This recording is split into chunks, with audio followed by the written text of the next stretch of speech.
What's the meaning of Burlington House?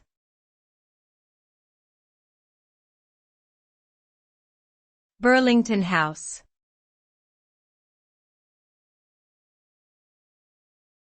Burlington House.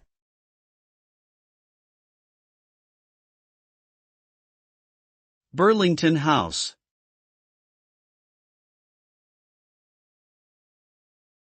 Burlington House.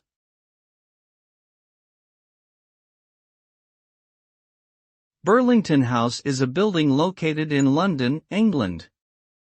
It was originally constructed in the 1660s as a private residence for Sir John Denham, and has since been used for various purposes including as the home of the Royal Society of Chemistry and the Linnean Society of London.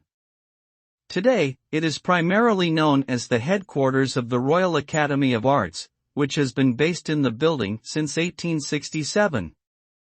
The building features a prominent neoclassical facade and houses numerous galleries and exhibition spaces, as well as administrative offices and other facilities for the Royal Academy.